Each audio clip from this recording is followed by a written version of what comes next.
I'm not wanting to try a novel experiment of making America Christian.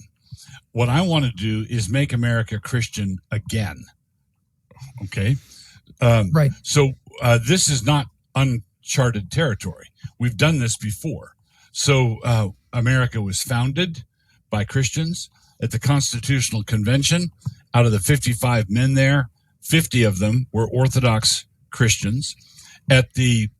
When the Bill of Rights was ratified, out of the 13 colonies, 9 of the 13 had official relationships with Christian denominations.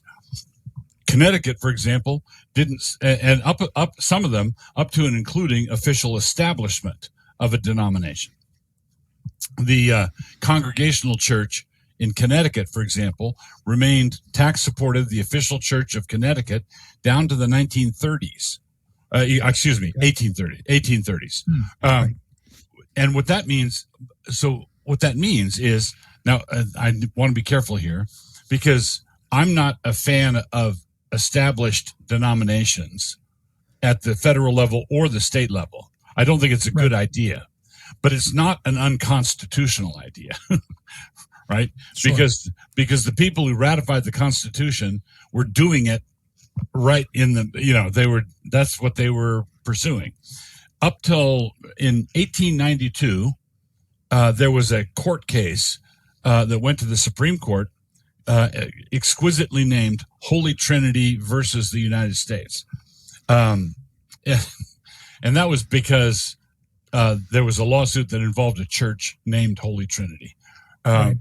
And the thing that's interesting, there was a skirmish about whether this church could call a British minister, a foreign national, to be their minister. And there was a court case surrounding that. And the Supreme Court handled that in a common sense way. But then while they were at it, the Supreme Court said, while we're on the subject, let's remind everybody that the United States is a Christian nation. Okay, this is the majority opinion of a Supreme Court decision, 1892. Now, I was born in 1953.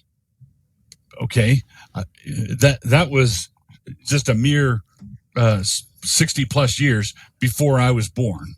And if you flipped it over, basically, with us speaking now in 2023, we are farther away. You and I are speaking farther away from the day I was born than that court decision was from the day I was born. Okay, right. The point is, it wasn't that long ago. Now, what I want to do when I say that I want us to affirm Christian nationalism and return to this, the left freaks out and says, you want to do a Handmaid's Tale. You want women wearing scary red dresses and being relegated to breeding only. And, you've got that kind of hysterics. And no, we weren't living in a totalitarian hellhole in 1895, 3 years after that decision. It was an ordinary kind of thing. Now, what I mean by it is I want the government of the United States to recognize the truth of the Apostles' Creed. That's what it boils down to.